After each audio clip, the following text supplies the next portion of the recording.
Shalom, shalom à tous.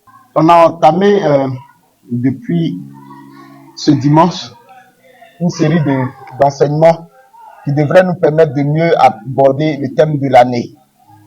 Et le thème d'aujourd'hui, c'est qui est Dieu.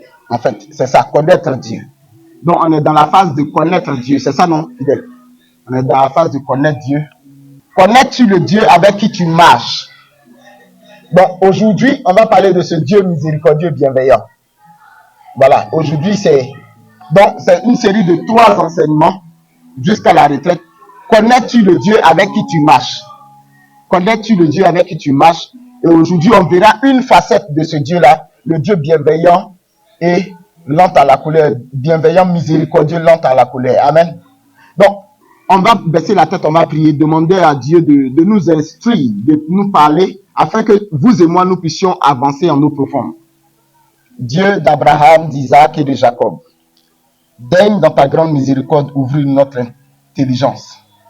Enseigne-nous ta voix, enseigne-nous de te connaître. C'est toi ce qui peut te révéler à l'homme. Padre Pio pouvait dire, Saint Padre Pio pouvait dire, j'ai cherché Dieu dans les livres, je l'ai découvert dans la prière. Seigneur, c'est toi qui peux te communiquer au cœur de l'homme. Et Moïse avait compris cela lorsqu'il est allé te rencontrer. Permets qu'en cet après-midi, nous puissions te découvrir un peu plus. Au nom de Jésus. Amen. Notre thème va donc, le Dieu, on va parler de connais-tu Dieu, ton Dieu que tu pries, le Dieu de la PPE. C'est le Dieu des chrétiens. Le Dieu de la PPE n'est pas différent du Dieu des chrétiens. Et quand je parle du Dieu des chrétiens, catholiques, évangéliques, tout ça, c'est le Dieu des enfants de Dieu. Je dis chrétien parce qu'aujourd'hui, tout le monde a pris le nom chrétien. Mais dans la Bible, Jésus parle plutôt d'enfants de Dieu. C'est le Dieu des enfants de Dieu. Amen. Et donc, aujourd'hui, on va voir une facette de sa personne au travers des textes que la formation a bien voulu nous indiquer. Exode chapitre 33 à partir du verset 12. Et on aboutira au chapitre 34 jusqu'au verset 9. Voilà. Amen. Moïse dit au Seigneur, vois, tu me dis toi-même, fais monter ce peuple. Mais tu ne m'as pas fait connaître à celui que tu enverras avec moi. Pourtant, c'est toi qui avais dit, je te connais par ton nom. Et aussi, tu as trouvé grâce à mes yeux. Et maintenant, si j'ai trouvé grâce à tes yeux, fais-moi connaître ton chemin. Et je te connaîtrai. Ainsi, de fait, j'aurai trouvé grâce à tes yeux. Et puis, considère que cette nation, c'est ton peuple. Il dit, irai-je en personne t'accorder le repos? Il lui dit, si tu ne viens pas en personne, ne nous fais pas monter d'ici. C'est Moïse qui parle. Et à quoi donc reconnaîtra-t-on que moi et ton peuple, nous avons trouvé grâce à tes yeux? N'est-ce pas quand tu marcheras avec nous et que nous serons différents, moi et ton peuple, de tout peuple qui est sur la surface de la terre? Le Seigneur dit à Moïse, ce que tu viens de dire, je le ferai. Je le ferai aussi, car tu as trouvé grâce à mes yeux et je te connais par ton nom. Il dit, fais-moi donc voir ta gloire. C'est Moïse qui parle, fais-moi donc voir ta gloire. Au verset 19, il dit, c'est Dieu qui parle, je ferai passer sur toi tous mes bienfaits et je proclamerai devant toi le nom du Seigneur. J'accorde ma bienveillance à qui je l'accorde, je fais miséricorde à qui je fais miséricorde. Il dit, tu ne peux pas voir ma face, car l'homme ne saurait me voir et vivre. Le Seigneur dit, voici un lieu près de moi, tu te tiendras sur le rocher. Alors, quand passera ma gloire, je te mettrai dans le creux du rocher. C'est là qu'on a pris la forme du rocher, c'est de là que ça vient. Donc, on n'a pas pris ça au hasard. Quand on a dit la forme du rocher, c'est d'ici que ça sort. Voici un lieu près de moi. Tu te tiendras sur le rocher. Le thème, c'est pas développer d'abord, être bâti sur le roc et autres. On va aller plus loin que ça aujourd'hui. Et de ma main, je t'abriterai tant que je passerai. Vous suivez, hein? Voilà. Voici un lieu près de moi, tu te tiendras sur le rocher. Alors, quand passera ma gloire, je te mettrai dans le creux du rocher et de ma main, je t'abriterai tant que je passerai. Puis j'écarterai ma main et tu me verras de dos. Mais ma face, on ne peut la voir. Chapitre 34. Le Seigneur dit à Moïse, taille-toi deux tables de pierre, comme les premières. J'écrirai sur ces tables les mêmes paroles que sur les premières tables que tu as brisées. Sois prêt pour demain matin, tu monteras dès le matin sur le mont Sinaï. Et tu te tiendras devant moi, là, au sommet de la montagne. Personne ne montera avec toi. Personne ne montera avec toi. De même qu'on ne voit personne sur sur toute la montagne, même le petit et le gros bétail, qui ne pèsent pas devant cette montagne. Moïse tailla des tables de pierre comme les premières, se leva de bon matin et, comme le Seigneur le lui avait ordonné, monta sur le mont Sinaï ou encore au Horeb, ayant pris à la main les deux tables de pierre. Le Seigneur descendit dans la nuée, c'était là avec lui. C'était là avec lui. Et Moïse proclama le nom du Seigneur. Le Seigneur passa devant lui et proclama. Ça, c'est le Seigneur maintenant qui va parler. Le Seigneur est le Seigneur, Yahweh, Yahweh. Le Seigneur est le Seigneur, le Dieu miséricordieux et bienveillant. Écoutez bien, le Seigneur est le Seigneur, Dieu miséricordieux et bienveillant. Lent à la colère, plein de fidélité et de loyauté. Qui reste fidèle à des milliers de générations, qui supporte la faute, la révolte et le péché, mais sans rien laisser passer. Qui poursuit la faute des pères chez les fils et les petits-fils sur 3 et 4 générations. Aussitôt Moïse s'agenouilla à terre et se prosterna. Et il dit, si j'ai vraiment trouvé grâce à tes yeux, si vraiment j'ai trouvé grâce à tes yeux, ô Seigneur, que le Seigneur marche au milieu de nous. Dans l'hébreu ancien, c'est pas ce qui est dit. Hein. Il dit, comme j'ai trouvé grâce à tes yeux, dans l'hébreu ancien, il dit, Seigneur, comme j'ai trouvé grâce à tes yeux, je sais que tu as marché au milieu de nous, au milieu de nous, ton peuple à la nuque raide, et que tu as pardonné notre péché. Mais ici, on dit, si j'ai vraiment trouvé grâce à tes yeux, ô Seigneur, que le Seigneur marche au milieu de nous. C'est un peuple à la nuque raide que celui-ci. Mais tu pardonneras notre faute et notre péché, et tu feras de nous ton patrimoine. Parole du Seigneur notre Dieu. Donc en réalité, comme je vous le dis, dans l'hébreu, c'est pas comme ça. Dans l'hébreu, il parle au passé. Vous suivez? Il parle au passé. Ici, il parle au futur. Moïse savait de qui il parlait déjà. Mais le thème qui nous intéresse est très clair. Le Dieu bienveillant, miséricordieux, lent à la colère. Mais qui est-il? Vous voyez, le peuple d'Israël était en servitude, était ballotté par un autre peuple qui le maltraitait, qui faisait de lui son sujet. Et pendant 400 ans, 400 longues années, ils ont connu l'humiliation, ils ont connu l'abaissement, ils ont connu l'écrasement. Et Dieu, ce qui est important, c'est que Dieu dit, il a entendu les cris dans la détresse. Vous suivez? Il a entendu les cris dans la détresse. Et donc Dieu va susciter quelqu'un pour aller faire sortir ce peuple-là de cette situation. Toutes les fois où un homme est dans une détresse profonde, il y a 2 cris auxquels Dieu réagit. Vous allez voir après. Quand tu cries parce que tu es dans la détresse, là, sa miséricorde s'applique. Et quand tu cries parce que l'orgueil est monté, là, sa justice s'applique. Quand le peuple d'Israël va commencer à crier, jubiler de joie, quand ils vont faire le veau d'or, en Exode 32, 33, là, la colère de Dieu va s'enflammer. Leur cri n'était pas le même cri. Donc, fais attention au cri que tu portes devant le Seigneur. Amen. Ben, ce n'est pas là le sujet de ma prédication. Je voulais parler de ça, mais on n'a pas beaucoup de temps. Ton cri, quand tu es humble, quand tu pleures, quand tu cherches la face de Dieu, appelle la miséricorde de Dieu. Mais ton cri de jubilation, quand tu es dans le péché et que tu te vautres dedans, tu es heureux, appelle la justice de Dieu, la colère de Dieu. Faisons attention. Et donc, le Moïse en question, Dieu va l'utiliser et faire sortir le peuple. Donc quand ils sortent, la même puissance de Dieu ils vont commencer déjà à manifester des signes de rébellion. Mais nous, on était à l'aise d'abord. Voilà que tu nous conduis dans le désert, nous poursuivons, nous tuer. Ça, c'est qu'elle a fait ça, Moïse. Qu'est-ce que tu nous veux? Là-bas, là, est-ce qu'il n'y avait pas suffisamment de cimetières pour qu'on puisse nous enterrer? C'est dans le désert, on va nous tuer. C'est dans le désert. Mais Moïse n'a pas bronché. Et Dieu va intervenir. Mais écoutez-moi bien. Pendant tout ce temps-là, Moïse ne connaît pas encore le Dieu qui prie. Comme la plupart d'entre nous ici. Nous marchons avec Dieu, mais nous ne le connaissons pas.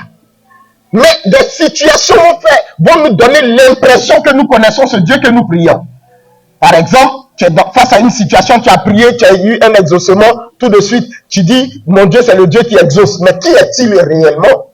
Là est la question fondamentale. Parce que Moïse a découvert ce Dieu qui s'est révélé dans le buisson Adam, mais il n'a pas découvert qui il est réellement. Quand Moïse lui a posé la question, il dit, je suis qui je suis. Ça veut dire quoi?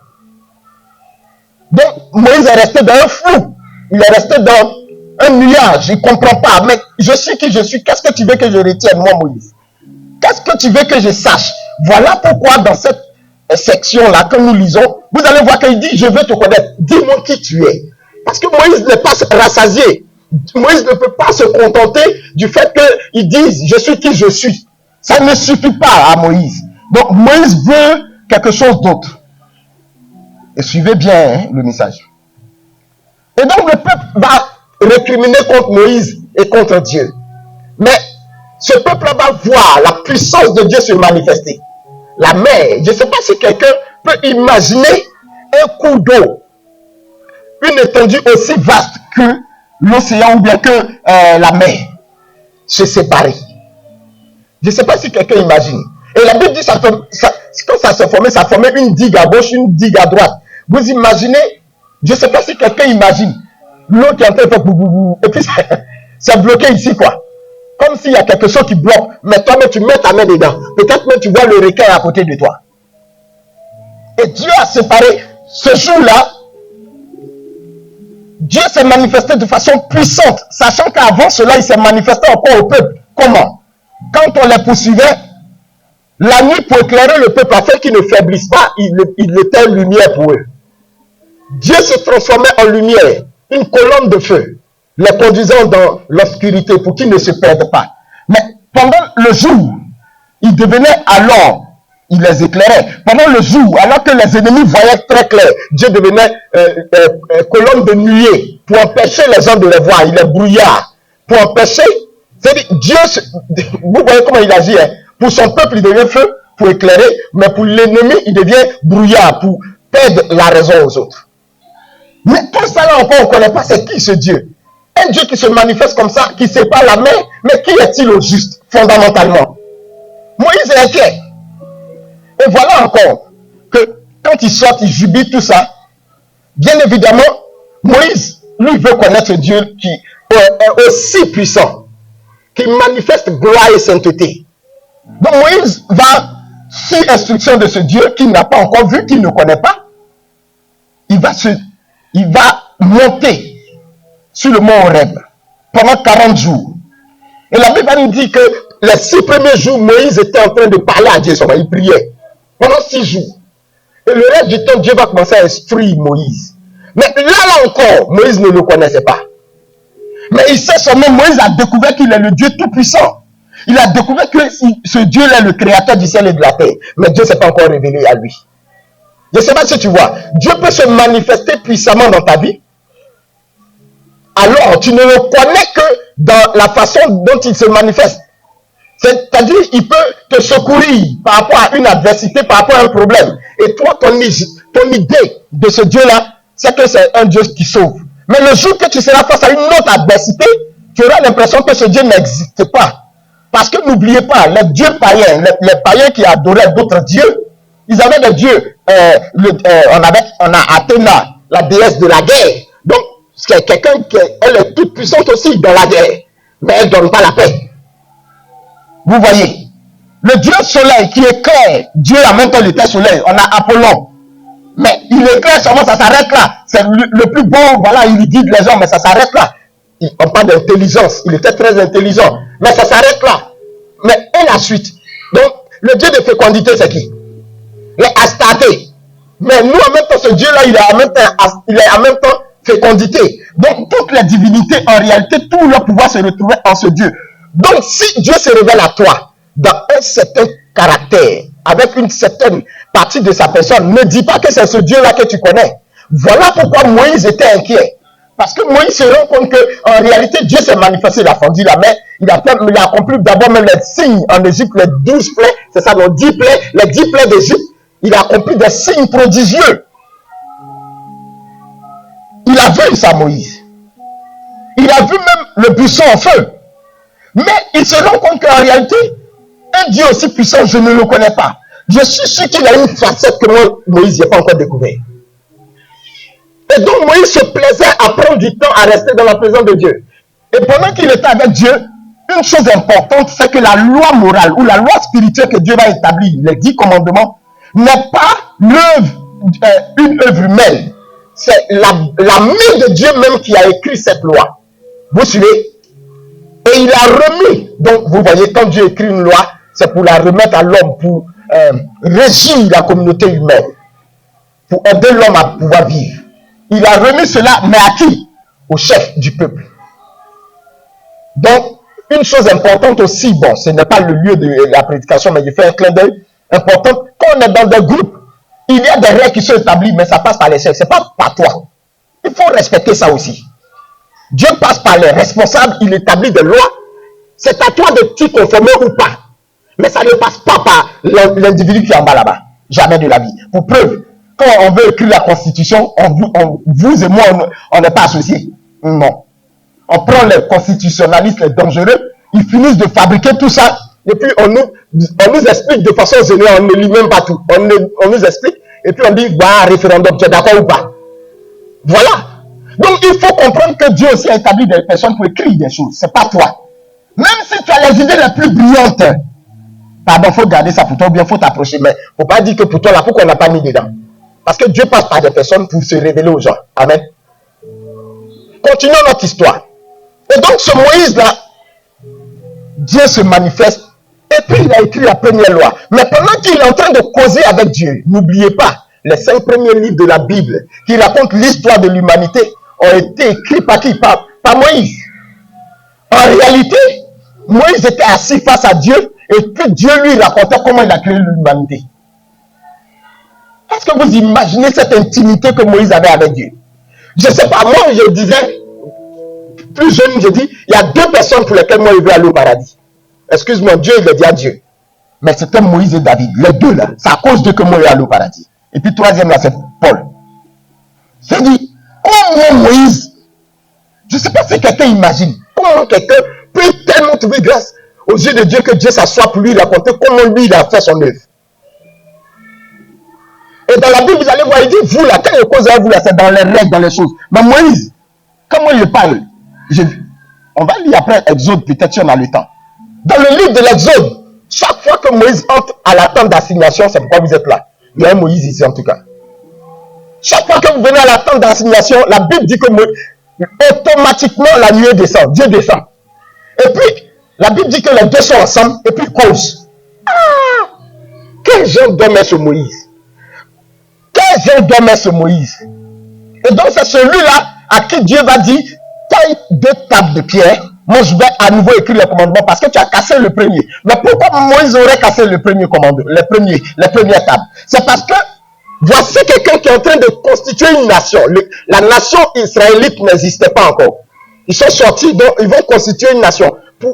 On parle de nation lorsque tu as un territoire délimité, lorsqu'il y a un peuple qui parle le même langage, qui a la même vision, lorsque vous avez combattu les mêmes choses, c'est pourquoi ils sont passés par le désert dans les combats. Hein. Dieu pouvait directement les placer quelque part. Mais on ne parlera pas alors des nations. Vous comprenez? Et donc, ce Moïse-là, qui est en train de chercher à constituer la nation, parce que, comme je vous ai dit, il y a un territoire, il y a des règles qui régissent. Il y a un territoire, il y a un peuple ayant vécu les mêmes réalités, ayant vécu les mêmes combats, et qui partagent les mêmes règles qui régissent ce peuple. C'est en ce moment pas de nation. La question c'est, est-ce que la Côte d'Ivoire est une nation aujourd'hui? Non, la Côte d'Ivoire est dans le processus pour être une nation. On a un territoire, oui, délimité qu'on connaît, 322 462 km². Oui, on a un territoire, on a un peuple, mais qui est passé par la guerre, n'est-ce pas? Donc on commence à avoir la même histoire. Et cette guerre-là n'est pas finie dans la mesure où on commence à découvrir la vérité au fur et à mesure que les années passent pour que le peuple ivoirien parle le même langage. Et lorsqu'on aura ce même langage, on comprendra qu'il y a des règles. Désormais, on mettra des règles qui régissent la nation ivoirienne qui vont nous permettre, vous et moi, de se reconnaître dans cette règle. Amen. Donc, pour le moment, on n'est pas encore une nation. On est sur le chemin. Et donc, ce Moïse qui est en train de négocier un Dieu pour avoir les règles qui vont régir la communauté, pendant qu'il est là-bas, voici que le peuple pour qui il est en train de faire tout ça, est en train de festoyer. Mais bon, Dieu n'a pas de problème qu'on fait. Le problème, c'est qu'ils disent, mais ce Moïse a trop duré. À votre avis, pourquoi ils ont dit ça? Ils n'ont jamais vu dans toute l'histoire, même Abraham, on n'a pas dit ils ont jeûné 40 jours. Les 40 jours, on commence à partir de Moïse. Mais ils ont vu Moïse partir sans eau, sans rien, sur la montagne. Joe, ça fait 3 jours, 1 semaine, 2 semaines. Ils disent, humainement, c'est pas possible qu'un homme puisse vivre sans boire. C'est sur la montagne, il n'y a rien, puis il n'y a pas à manger. C'est pas possible qu'il puisse vivre. Donc, assurément que ce Moïse est mort. Et s'il est mort, nous on est perdus parce qu'il nous a pris quelque part, il dit, il y a un Dieu qui va nous conduire. Mais ce Dieu-là, nous, je ne justifie pas le peuple, je vous explique un peu leur mentalité. Il dit, mais ce Dieu-là, c'est lui qui a dit, les Égyptiens nous ont donné tout leur or, afin que nous on puisse sortir avec. Mais l'or en question, c'était la fierté du peuple d'Israël. C'est-à-dire leur richesse. Ils ont mis leur confiance en leur richesse. Dès lors, la richesse devient alors un Dieu pour eux. C'est pourquoi ils ont mis toute cette richesse ensemble pour se forger un veau. Mais le veau, c'était la transcription de ce qui était réellement dans leur cœur. Désormais, comme ils ont dépouillé tous les Égyptiens de leur richesse, ils se voient déjà grands. Et que désormais, ils peuvent se conduire. C'était juste la matérialisation de ce qui était dans leur cœur. Donc, ils ne voient pas Moïse. Et quand Moïse Dieu est terrible, ce Dieu-là. Il cause avec Moïse et lui dit, Moïse, le peuple pour qui tu es en train de te battre là, il faut descendre. Ils m'ont abandonné. Hein. Ils ont fabriqué un Dieu à eux. Moi, j'ai ouvert la main devant eux. Moi, j'ai tué les Égyptiens. J'ai fait tout ça. Mais ils ont ouvert. Voilà, il faut descendre. Ils sont en train de festoyer. Ils sont en train de célébrer un Dieu. Ils sont en train de célébrer, ne voyez pas Dieu. Leur richesse. Ils célébraient leur gloire. Leur richesse. Ils sont puissants. Dieu les a délivrés. Ils ont beaucoup d'argent. Et c'est le rêve que vous et moi, nous faisons beaucoup. On va arriver à ce Dieu-là. Hein? Je ne suis pas encore arrivé. Quand Dieu commence à nous bénir, on commence à entrer dans une certaine prospérité, alors la gloire, la prospérité deviennent notre leitmotiv ou bien notre guide. C'est-à-dire tout ce qu'on fait, c'est lié à ça. Moi, je connais quelqu'un qui chaque jour devait consulter son compte. Dans la même journée, la personne pourrait consulter son compte 3 à 4 fois. Pourquoi? Parce que son assurance était dans sa richesse. Et beaucoup parmi nous, c'est comme ça que nous nous comportons. C'est-à-dire la richesse commence à prendre le pas sur Dieu, de sorte que désormais, le dimanche, c'est là on programme notre sortie à Sydney. Dieu n'est pas contre ta sortie. Mais sache que ce jour-là lui est consacré. Amen. Va samedi donc, parce que le dimanche lui est consacré. Va vendredi donc, parce que le dimanche lui est quoi? Consacré. Mais c'est en ce moment qu'on doit faire notre sport. Le dimanche matin, on va faire randonnée. Au banco. On fait randonnée. C'est là qu'on doit faire club de Maracana. Ainsi de suite. Donc, on met notre fierté, notre joie dans les richesses. Et alors, les richesses deviennent un Dieu pour nous. Les richesses commencent à contrôler nos vies. Et donc, quand Dieu a révélé ça à Moïse, Moïse va descendre. Mais Moïse était en colère. C'est-à-dire Dieu même, excusez-moi, hein, c'est pas Dieu même qui est fâché, hein. C'est Moïse. Pourquoi? Parce que Moïse, lui, il voit ce que ce Dieu a fait pour lui. Et il ne comprend pas pourquoi des gens qui ont vu la mer se fondre, qui ont vu Dieu opérer de grands signes en Égypte, qui ont vu que dans le désert, il les a protégés.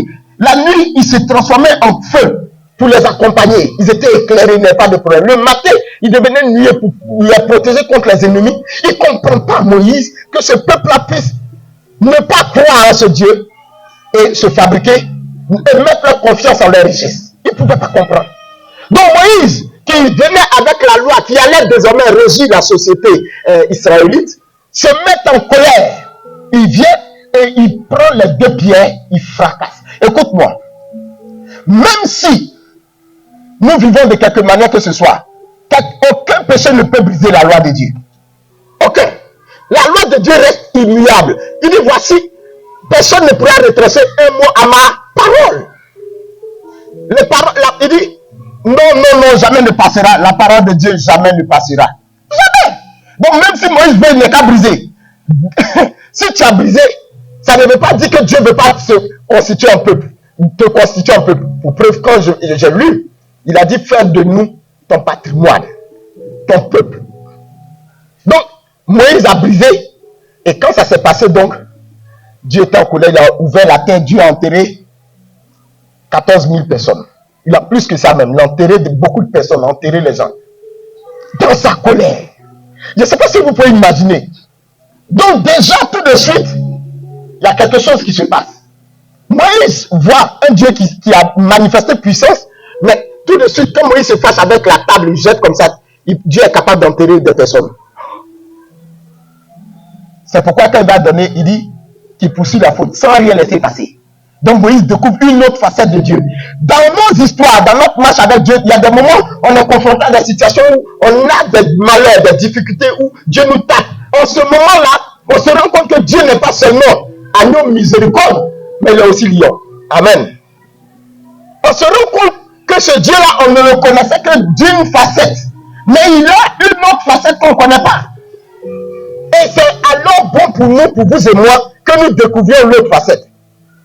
Donc Moïse, ça, déjà, elle est la situation. Il jette la pierre, la table de la loi, mais fondamentalement, c'est du caillou. S'il a jeté, ça ne devait pas faire quoi? Ça ne devait pas avoir de conséquences pour que ça ouvre la terre. Mais dis que tu te trompes, fidèle, tu te trompes. Tu sais pourquoi? En réalité, le salaire du péché, est-ce que quelqu'un a suivi ce qu'il vient de dire? Parce que ayant péché contre la loi te condamne à la mort. C'est pourquoi quand il a jeté, ça s'ouvre et tous ceux qui ont fait ça, ils sont morts. Bon, je ne suis pas là pour expliquer ça. Il y a d'autres choses qu'on peut expliquer, mais on n'a pas le temps. On est venu pour le Dieu miséricordieux. Revenons, allons donc sur le Dieu miséricordieux. Goûtez et voyez comment est bon le Seigneur, nous dit la parole. Donc Moïse, Dieu va lui dire, bon, tiens, regardez, Dieu il est quelqu'un. Hein. Moïse s'est fâché pour toi. Mais quand Dieu veut parler, Moïse se fâche pour lui. Hein. Et quand Dieu va parler, il va dire non. Les tables de pierre que tu as cassées là. Disons, tu t'es mis en colère, moi, tu n'as rien demandé. C'est une chose encore de dire que personne ne peut prendre la défense de Dieu. Amen. Personne ne peut défendre Dieu lui-même. Dieu se suffit à lui-même. Non, il dit clairement, Moïse, les tables de pierre que toi tu as prévu, tu allais casser là. Il faut aller refaire ça. Et donc Moïse est allé tailler à nouveau et il est entré dans la présence de Dieu. Mais quand il est rentré dans la présence de Dieu encore, il y a une chose qui intéresse Moïse. Avec tous ces événements que je viens de vivre, et tout ce que je comprends là, dis-moi, qui es-tu? Moi, je veux te connaître, je veux te voir. Je veux te voir, parce que tu m'as effrayé là, Seigneur. Tu as enterré des hommes vivants? Tous les miracles que tu as fait, je ne te connais pas en réalité. Moi, je veux te connaître, je veux te voir. Parce que si je te vois, au moins, c'est une bonne chose pour moi. Et Dieu de lui dit, non, en réalité, aucun homme ne peut me voir et vivre. Tu ne peux pas me voir parce que je suis saint. Et toi, tu es poussière, tu es fait de matière. Donc, en toi, même si moi je t'ai purifié, en toi réside, parce que Christ n'était pas encore mort, ressuscité. Donc, en toi réside la graine de quoi? Du péché originel. Donc, toi, Moïse, quel que soit, enfin, tu ne peux pas me voir. Voilà pourquoi quand Christ va mourir, la Bible va dire qu'il est descendu aux enfers. Et la Bible nous enseigne qu'il allait prêcher pour libérer les saints. Moïse était là. Donc, Dieu dit, bon, tu ne peux pas me voir, mais qu'est-ce que je vais faire? Je vais mettre ma main comme ça, puis elle va passer. En fait, je suis en train de voir comment on peut mettre la main puis passer. Mais pendant que ma main, je bouge. Ou bien, donc il peut me voir. Je réfléchissais. Comment alors est sa main? C'est quelqu'un qui peut se départir de sa main pour te bloquer, et puis il s'en va. Voilà, tu es là, il y a une main qui est suspendue dans l'air, quoi, qui a bloqué ici comme un rideau. Mais attends, s'il dit je vais mettre ma main et puis passer, normalement, quand je mets ma main, est-ce que quand je passe, je me déplace? Ou bien? Donc ma main ne peut plus bloquer pour que je te voie. Mais comment alors lui il va mettre sa main et puis il dit après maintenant il a donné mon dos. La parole est puissante. Et quand j'ai compris ça, il dit mais Moïse lui il est intrigué par tout ça. Il dit oui, dis-moi qui tu es. Et c'est là, ceux qui m'ont déjà entendu prêcher ou bien lire et prier, c'est le nom le plus magnifique que j'ai découvert. Parce que à une époque, à une période de ma vie, de l'histoire de la communauté, en 2002, j'ai posé la même question au Seigneur. Qui es-tu? Dis-moi ton nom. Ceux qui ont lu le livre, connaître et comprendre à peu près sauront de quoi je parle. Il a dit, dis-moi ton nom. Moi, je veux connaître ton nom. Je veux savoir qui tu es. Pour votre information, avant que je n'aille loin, ce n'est pas moi, Moïse, mais il m'a donné le nom Moïse quand j'étais enfant. La grande sœur de mon papa qui est décédée, je me rappelle, j'avais 4-5 ans, elle chantait à la maison ce chant-là. Un chant qu'elle disait dedans, non, Dieu a envoyé Moïse pour délivrer l'Égypte. Et que ce Moïse de notre famille, c'est toi. Quand le temps va venir, tu vas nous délivrer, mais ce n'est pas seulement nous que tu vas délivrer, mais tu vas délivrer beaucoup de monde en Côte d'Ivoire et dans le monde. Et elle dit, le nom que Dieu te donne, c'est Moïse. Bon, moi, c'était enfant. Mais le Seigneur a gravé ça dans mon subconscient. Le serviteur par contre avec qui je suis depuis longtemps peut vous dire que quand on a créé une communauté, un groupe qu'on appelait la fraternité du Messie crucifié, dedans mon nom de serviteur, c'était Moïse. On m'appelait Moïse. Donc on appelait le berger Moïse, serviteur Moïse, les trucs comme ça. Je me suis posé 10 001 questions comme Moïse en fait. Quand j'avais posé la question, qui es-tu? Ce jour-là, il m'a fait voir quelque chose d'extraordinaire. Je ne l'ai pas vu. Je vous dis la vérité. Moi, je ne l'ai pas vu Dieu. Non, je ne l'ai pas vu. Je ne sais pas comment il est. S'il est barbu, s'il est chauve, je ne sais pas. Peut-être il est chauve. Parce que je me dis, s'il y a des choses sur la terre, c'est qu'il y a chauve au ciel. Hein, c'est qu'il y a d'abord quelque chose de spirituel avant que ce soit physique. Ou bien, dans les chauves, ne vous inquiétez pas. Vous avez vos semblables là-bas. Amen. Je me rappelle seulement que quand il a dit qui es-tu, donne-moi ton nom. Voilà comment il a dit. Tu me poses le nom, tu me demandes qui je suis. Parce que ce jour-là d'abord, écoutez bien, j'étais allé faire un pèlerinage, je viendrai tout à l'heure, comprenez bien le message. Pour que vous compreniez que moi aussi, à un moment de ta vie, il faut que tu ailles chercher le nom de Dieu. C'est important pour grandir. Et donc, j'étais allé, j'avais pris un long temps de jeûne et prière. Et puis, je me suis levé, j'ai pris un bâton. J'étais étudiant. Je venais de reprendre ma classe prépa. Où j'étais bouleversé, Dieu m'avait blessé dans le cœur, tout ça. Et puis, je prends le bâton. Il dit, je me lève le matin, j'entends, prends un bâton. Donc, je prends un bâton et puis je commence à marcher avec. Derrière l'INP Sud, là. Sur la voie qui mène jusqu'à... voilà, comme si on partait à l'hôtel président lycée scientifique. Je suis en train de marcher. Et je priais. J'entends la voix qui dit prie. Donc je parlais à Dieu. Je priais. Je prie. Un moment, j'entends Moïse. Bon, comme il y a des chants un peu partout, je me dis certainement qu'on s'adresse à quelqu'un qui est au champ, quoi. Quelqu'un qui fait les travaux, un paysan. J'entends un cri, son nom Moïse, et ça résonne en écho. Et puis il dit, mais ce Moïse, il n'entend pas, ou bien moi je suis ici même là, j'entends fort comme ça. Et lui, il n'entend pas qu'on l'appelle. Et puis tout d'un coup, la voix est venue jusqu'à mon oreille. Moïse. Il dit, Seigneur, c'est moi que tu appelles? Il dit oui. Il dit, mais comment ça? Depuis quand?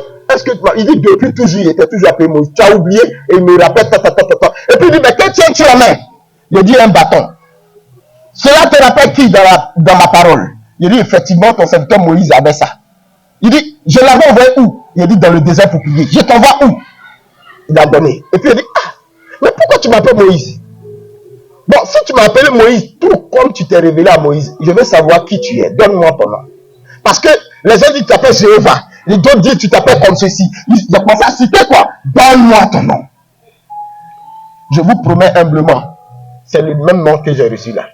Mais le nom que j'ai entendu, c'est pourquoi Même quand je suis à la messe ou bien dans les chants qu'on chante, j'entends Jéhovah, je n'aime pas Jéhovah. Il dit Yahvé.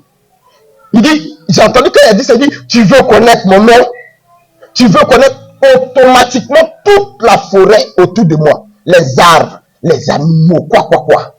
Non. Dieu m'est témoin. Le jour que vous allez arriver au ciel, vous allez lui demander. Mais Dieu m'est témoin. Écoutez-moi bien. Non. Je vous parle sérieusement. Écoutez-moi. Écoutez-moi. Ce que j'ai vécu, je ne l'ai jamais vécu. Automatiquement. Voici. Il dit, tu veux connaître mon nom? Regarde. Et je vois tous les arbres comme cela. De grands arbres se prosterner. Yahvé son nom. C'est son nom. Je vois les fourmis qui se sont dressées encore, se mettre sur une fourmilière, en train de se prosterner. Yahvé est son nom. C'est son nom. Yahvé est son nom. Les airs ont commencé à souffler. Yahvé est son nom. Yahvé est son nom. Il est saint, notre Dieu. L'onction est tombé sur moi. Il a commencé à tout noyer sur moi. Et il ouvre le ciel. Voilà les anges qui descendent en grand nombre, en train de chanter. Son nom, c'est Yahvé. Le Dieu puissant, miséricordieux, l'homme à la colère, il est puissant, il est comme ça, ils ont commencé à parler. Je suis tombé sur le goudron là, tombé évanoui. Et je vivais, j'étais dans une extase. J'ai vécu quelque chose de fort, de puissant. De puissant.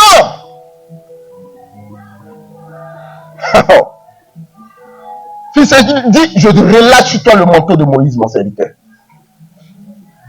Vous savez, je n'aime pas trop parler de mes expériences spirituelles. Mais je sais une chose, je suis le piètre des chrétiens, le mauvais des enfants de Dieu. Mais je vais vous dire une chose. Je suis convaincu d'une seule chose. J'ai reçu l'appel et l'approbation et la qualification du Seigneur pour cette mission. Je puis vous le promettre. Peut-être que j'ai prié, tu n'as pas été guéri. Peut-être que j'ai prié, quelque chose ne s'est pas passé. Mais il ne s'agit pas de ça. Il s'agit de ce qui sort de ma bouche. Tout dernièrement, la servante Philomène me disait, elle avait vu quelqu'un que Dieu avait transformé littéralement, l'une de mes filles, et elle a dit, elle se souvenait, elle me dit, mais qu'est-ce qu'elle est devenue? Elle dit, ah, maintenant elle travaille, elle dit, Berger, quand tu seras au ciel là-bas, s'il te plaît, ne nous oublie pas. Parce que je suis convaincu que ta place est auprès du Seigneur. J'ai dédié ma vie au Seigneur comme Moïse l'a fait. Et qu'est-ce qui va se passer? Moïse pose la question au Seigneur. Le Seigneur va commencer à dire quelque chose de fort. Il dit, quand Moïse a parlé, regardez, c'est lui-même qui parle. La même expérience qu'il a vécu fidèle, tu peux ouvrir Exode 34. Exode 34, verset 5 ou 6. Le Seigneur. Dieu miséricordieux. Voilà, folie. Là, c'est Dieu qui parle. Donc, sans la majesté qui parle. Le Seigneur. Dieu miséricordieux. Aïe. Parle. Le Seigneur. Dieu miséricordieux et bienveillant. Dieu miséricordieux et bienveillant. Lent à la colère. Plein de fidélité. Et de loyauté. Il reste fidèle. À des milliers de générations. Qui supporte la faute, la révolte et le péché. Mais sans rien laisser passer. Frères et sœurs, le Dieu que tu pries, le voici. Dans cette description que lui-même il a eu à faire de lui, réside la plénitude de la connaissance de Dieu lui-même. Quand on lui a demandé quel est ton nom, voici ce qu'il dit. Il commence par dire le Seigneur. Quand on parle de Seigneur, c'est quoi? Le souverain, le maître incontesté, celui qui a droit de vie ou de mort, celui qui décide de tout, le maître suprême. Donc quand il commence, il est l'omnipotent, l'omniscient, le Seigneur. C'est-à-dire, personne ne rivalise avec lui. Et quand la Bible dit, quand on répète, il dit par deux fois, c'est la vérité. C'est la vérité. Quand Dieu répète à deux fois, c'est la vérité qu'il annonce. Il dit, moi, quand tu cherches, Moïse, je suis l'omnipotent, l'omniprésent, le puissant, le fort, le merveilleux, le magnifique, celui qui détient la vie, le pouvoir de la vie et de la mort, celui qui commande toutes choses. Je suis Dieu et il n'y en a pas. Voilà pourquoi mon nom c'est le Seigneur, le Seigneur. C'est-à-dire personne ne peut rivaliser avec moi, Moïse. Personne ne peut tenir devant moi, Moïse. Personne ne peut m'égaler, Moïse. Mon nom, c'est le créateur du ciel et de la terre. Dans le Seigneur, il y a la création. Dans le Seigneur, il y a l'omnipotence. Il y a l'omniscience. Il y a l'omniprésence. Le Seigneur, le Seigneur. Il n'a pas dit un Seigneur, mais il dit le Seigneur. C'est-à-dire il est unique. Il n'a pas son égal. Parce que si il avait dit un Seigneur, tu aurais pu dire, il y a quelqu'un d'autre qui peut le rivaliser. Mais il dit, je n'ai pas de rivaux. Je n'ai pas de rivalité autour de moi. Je suis l'unique, le véritable. Le seul qui commande à l'humanité tout entière. Mon nom, c'est le créateur du ciel et de la terre, le puissant des seigneurs. Qui est comme moi? Et regardez la suite. Philippe, non. Il faut partir, après tu viens. Allez. Dieu miséricordieux. Dieu miséricordieux. Bienveillant. Stop. Dieu miséricordieux. Regardez maintenant. Lui qui est omnipotent, lui qui est omniprésent, qui est omniscient, il va dévoiler une facette de sa personne. La capacité qu'a Dieu de propager la miséricorde. Mais quand il dit Dieu miséricordieux, n'oubliez pas qu'il a dit le Seigneur, le Seigneur. De la même manière que prononcer le Seigneur montre la plénitude, l'éternité dans laquelle il est plongé. De la même manière, sa miséricorde s'étend dans l'éternité. De la même manière, la miséricorde se rattache à sa seigneurie. La miséricorde s'attache à sa souveraineté. C'est-à-dire, la miséricorde de Dieu n'est pas limitée dans le temps, parce qu'il a commencé par dire, moi je suis le Seigneur. Et si je suis le Dieu miséricordieux, ça veut dire que le caractère de miséricorde s'étend à l'infini aussi dans ma vie. Alléluia. Quelqu'un me suit? Le Seigneur, le Seigneur. Si tu n'as pas encore rencontré Dieu pour qu'il te révèle qu'il est le Tout-Puissant, tu as un problème. Tu connais Dieu par procuration. Les gens me disent, mais, vous savez, dans ma marche avec le Seigneur, j'avais découvert des facettes du Seigneur. Et donc, quand je prêchais, c'était ces facettes que je développais. Un jour, le serviteur Pacom m'a dit, je ne comprends pas mon papa. C'est pas normal. Que Béger était trop dur, maintenant là, je ne comprends pas, il est trop mou. Pourquoi il est comme ceci? Mais je voyais seulement le Dieu puissant et vengeur. Je ne savais pas que ce Dieu était miséricorde et amour. Parce que tout, pour moi, m'a réglé pour que tout soit parfait dans ma vie. Moi, mon Père m'a réglé pour que tout soit parfait. Mais j'ai vu en ce Dieu-là, que ce Dieu-là me montrait qu'il y avait des imperfections en moi. Et que ces imperfections pouvaient conditionner ma manière de faire. Mais lui, Dieu, il allait bien au-delà de mes imperfections pour me montrer miséricorde et amour. Depuis lors, j'ai compris qu'aucun homme n'est parfait, mais c'est lui seul qui est parfait. Et si aucun homme n'est parfait, je n'ai pas le droit de condamner les hommes parce qu'ils ont eu des caractères d'imperfection. Mais j'ai le droit de leur communiquer la perfection divine qui est la miséricorde. Continue. Donc, il dit, je vais vous expliquer chaque chose. Hein. J'ai écrit un long enseignement, mais bon, quand j'ai vu qu'il était en retard, ça m'a fait bizarre. Le Seigneur, Dieu miséricordieux. Dieu miséricordieux. Bienveillant. Et bienveillant. Écoute, j'ai fait des recherches. C'est quoi la bienveillance? C'est quoi la miséricorde? Ainsi de suite. C'est pourquoi il dit, il a préparé un enseignement. Qu'est-ce que la miséricorde? Je vais vous lire mes recherches. Vous me suivez? La miséricorde est révélatrice du soin dont le Père entoure ses enfants. Dieu écoute avec attention ce qui monte du cœur de l'homme, ce qui provoque en lui une attention quasi maternelle. L'homme peut alors accepter de voir la misère, la pauvreté, l'étroitesse de sa vie. La miséricorde est une attitude caractéristique de Dieu qui peut le définir tout entier. Comme le disait Sainte Thérèse de l'Enfant Jésus, il n'est qu'amour et miséricorde. La miséricorde est révélatrice du soin dont le Père entoure ses enfants, comme j'ai dit. L'homme peut alors accepter de voir sa misère, sa pauvreté, l'étroitesse de sa vie. Face à nos difficultés à aimer et à pardonner, Dieu lui-même vient combler nos manques. En latin, miséricorde, miséricorde vient de deux mots latins. Miseri, qui veut dire les pauvres. Vous me suivez? Et corps, comme on dit corps I5, corps, qui veut dire le cœur. Donc miséricorde, c'est le cœur tourné vers les pauvres, c'est-à-dire ceux-là qui sont abandonnés. Donc ceux qui sont dans des difficultés. Donc la miséricorde que Dieu nous applique, ça veut dire que son cœur est résolument tourné vers nous qui souffrons, qui sommes coupés de sa présence, nous qui partageons dans le péché, dans le malheur, nous qui souffrons de toutes sortes d'infirmités. Vous comprenez? Non, c'est-à-dire, quand on dit Dieu est miséricordieux, ça veut dire que Dieu a son cœur résolument tourné vers notre misère, afin de nous sortir de nos affres, de nos difficultés. Il n'y a pas un seul instant où le cœur de Dieu n'est pas tourné vers la misère humaine. Donc la miséricorde de Dieu, c'est de savoir que chaque instant de ta vie que tu passes, chaque moment difficile que tu traverses, chaque moment de pénitence, chaque moment d'incertitude, d'incompréhension, de désarroi, de désemparement, tous ces moments-là sont déjà inscrits devant la table, devant la face de Dieu. Dieu tient compte de chaque instant, de chaque soupir, de chaque pleur, de chaque indignation, de chaque souffrance que tu supportes. C'est ça, sa miséricorde. Alléluia. Quelqu'un me suit? C'est pourquoi Saint Thomas d'Aquin a dit, c'est un cœur rendu misérable par la misère d'autrui. Waouh! Quand j'ai lu ça, j'ai dit, mais c'est pas possible.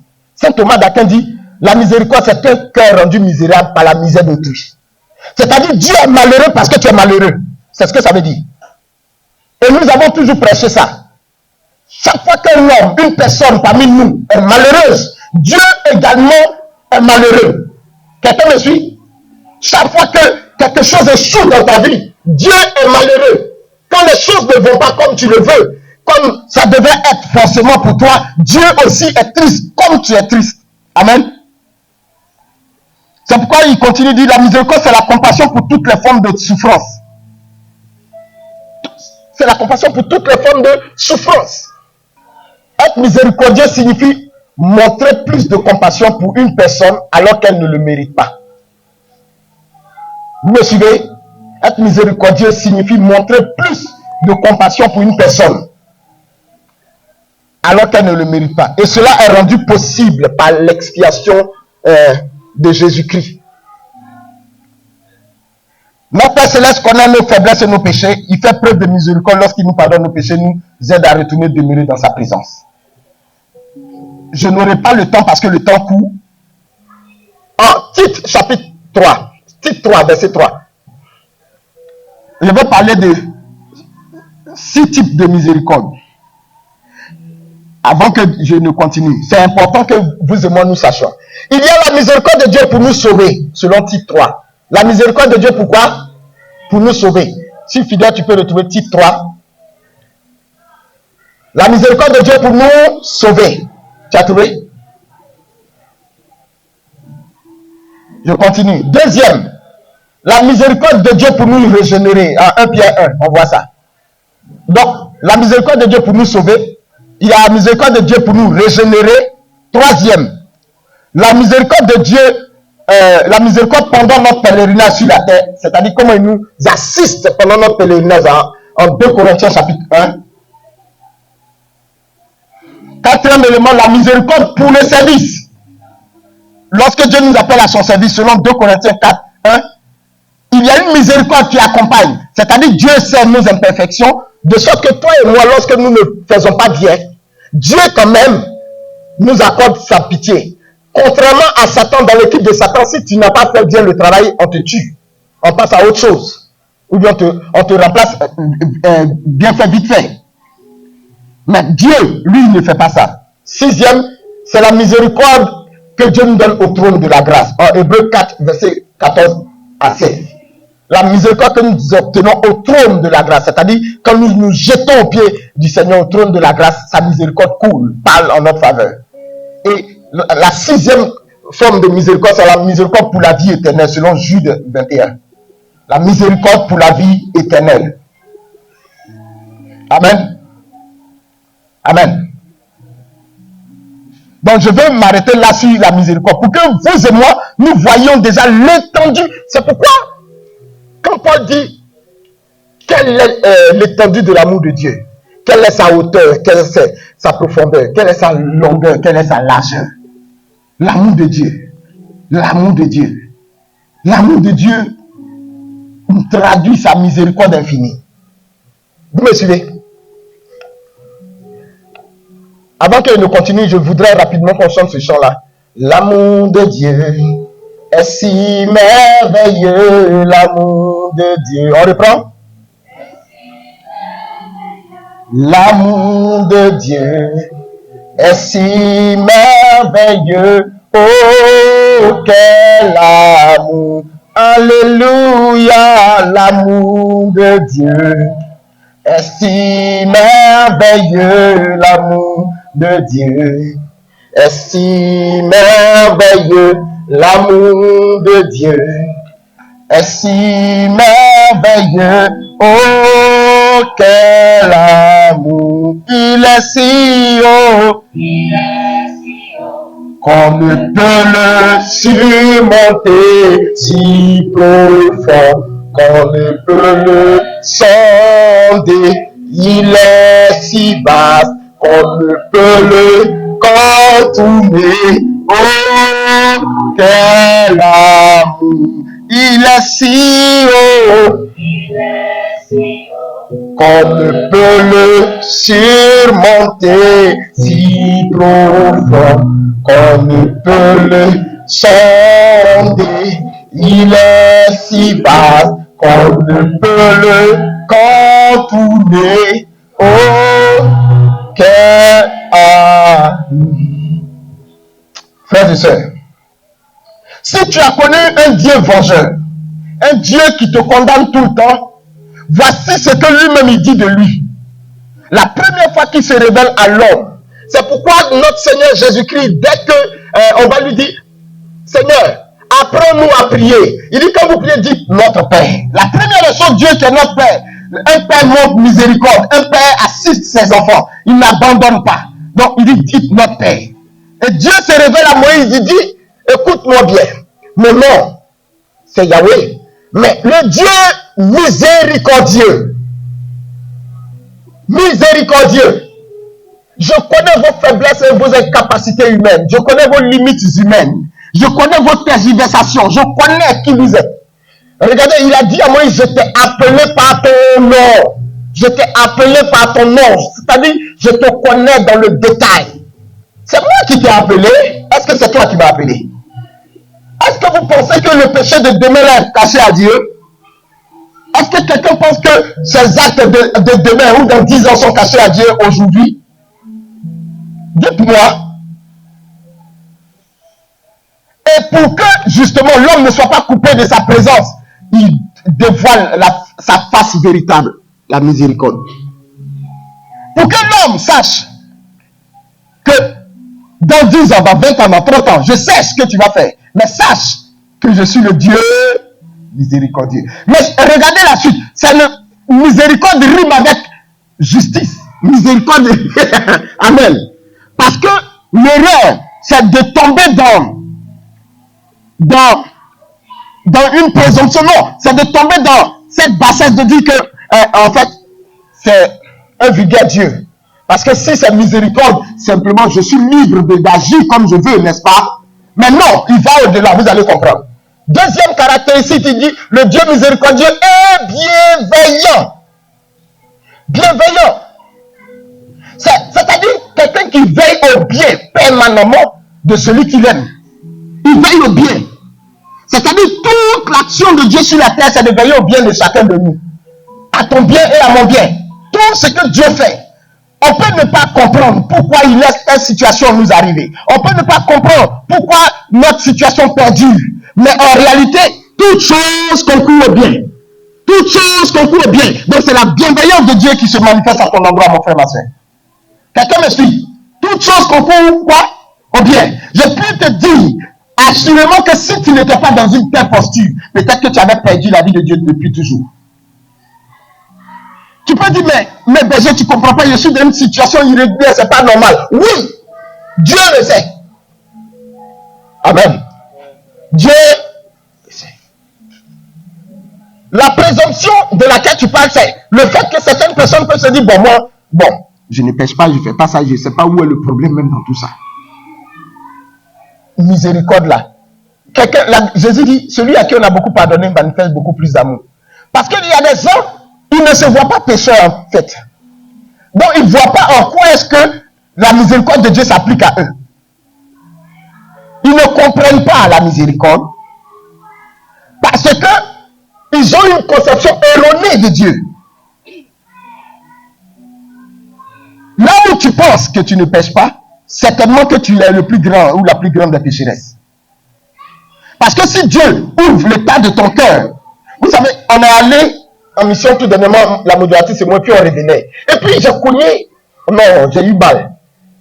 Un peu vous le dire. J'ai cogné un épervier, je ne sais pas si c'était un aigle, mais en tout cas, quand j'ai vu, soit c'était aigle ou épervier, mais il le balèze bien. Bon, l'animal, dès 7-8 heures là, moi je suis en train de rouler sur la voie de Canille, voilà, c'est dit là. Comme je devais intervenir à 9 heures, on était déjà en retard par rapport au programme parce qu'on nous avait donné un lieu qui n'était pas où on devait être. Il fallait rattraper. Et je suis en train de rouler 120, 110, 120. Voici le pévier qui a vu, je ne sais pas si une petite proie il venait prendre ou l'aigle. Quand il est venu, mais j'étais tellement plein. Et la voiture arrive. C'est-à-dire, si j'essayais de l'éviter, peut-être moi j'allais faire une sortie de route. Je pourrais faire un accident grave. Mon intention, quand je l'ai vu dans ma tête, oui, les cas sont volés pour partir. Mais le temps j'allais voir dedans, j'ai entendu boum. Et puis je regarde dans la Bible parce qu'il a continué. Je regarde, ça l'a traîné sur le côté. Puis tu vois, genre quelqu'un qui est en agonie qui va mourir. Je commence à pleurer dans mon âme. J'ai déjà tué quelqu'un. Vous pensez que Dieu, ça c'est cadeau. J'ai péché. J'ai péché. Même si c'est par inadvertance. Parce que Dieu te donne la création pour que tu en prennes soin. Pas pour détruire. Mais, écoutez. La modératrice dit, mais c'est un oiseau. Hein? Quoi? Hein? Non, écoutez. On dit un poulet quand on mange là. Écoutez-moi bien. C'est un honneur pour les animaux qui sont réservés à la nourriture des êtres humains. C'est un honneur que d'être sacrifié pour eux. Oui, c'est un grand honneur que d'être sacrifié pour nourrir les enfants de Dieu. Si vous compreniez le spirituel dans lequel je suis en train de parler, vous alliez comprendre. C'est-à-dire qu'on doit tuer un mouton ou un cabri pour qu'un enfant de Dieu se nourrisse. C'est un grand honneur, c'est un grand sacrifice. Vous ne pouvez même pas imaginer.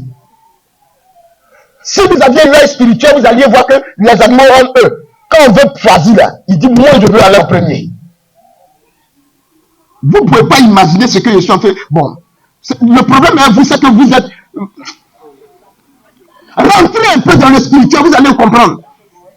Je ne m'amuse pas. C'est un grand honneur pour le poulet, pour le mouton, que d'accepter d'être sacrifié pour nourrir les enfants de Dieu.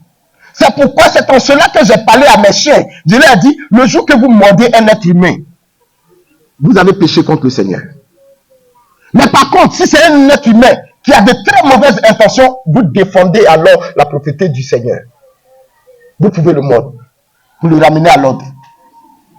C'est comme ça que je leur ai parlé. Bon, vous voyez les animaux là comme chose. Moi, je ne les vois pas comme ça. Hein. N'oubliez pas que l'un des saints patrons de la communauté appelait la fourmi sœur fourmi. N'oubliez pas qu'il appelait les animaux la frère loup. Ce sont nos frères.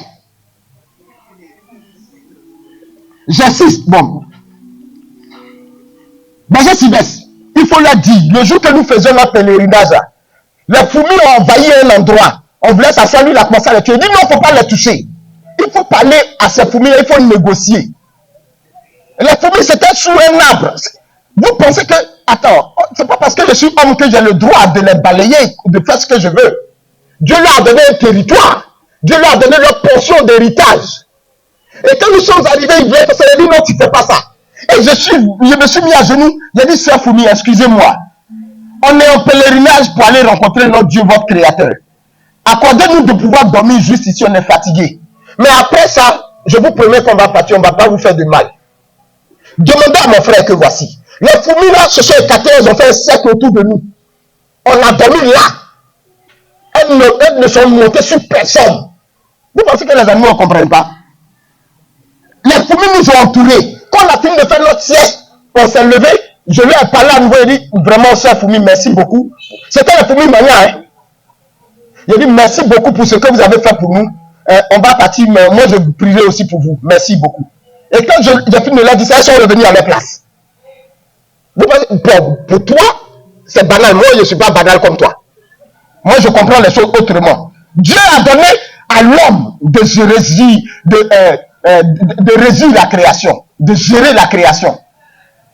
Ne voyez pas les animaux en n'importe quoi. Ne voyez pas ça en n'importe quoi. Tu ne peux pas avoir un saint patron comme Saint François et puis tu vas banaliser les animaux. Amen. J'espère que vous avez compris. Si je peux parler à fourmi qui va comprendre, hein, moustique. Revenons à notre sujet. En fait, il dit ça parce que ça est en train de vous distraire pour ne pas suivre le Dieu miséricordieux là. Parce que qu'est-ce que vous êtes en train de faire, c'est pour aller à la maison pour parler de moustiques et fourmis, alors qu'on parle de miséricorde. Les gens sont forts, fidèles, ils sont forts. Donc il dit, le Dieu miséricordieux est quoi? Bienveillant. Donc la deuxième caractéristique, c'est la bienveillance. Et qu'est-ce que la bienveillance? Le dictionnaire nous dit c'est la disposition d'esprit inclinant à la compréhension, à l'indulgence envers autrui. C'est la disposition d'esprit inclinant à la compréhension, à l'indulgence envers autrui. Vous me suivez? C'est aussi, la bienveillance, c'est la capacité à se montrer indulgent, gentil et attentionné envers autrui d'une manière désintéressée et compréhensive. Ça aussi, c'est la bienveillance. Vous me suivez?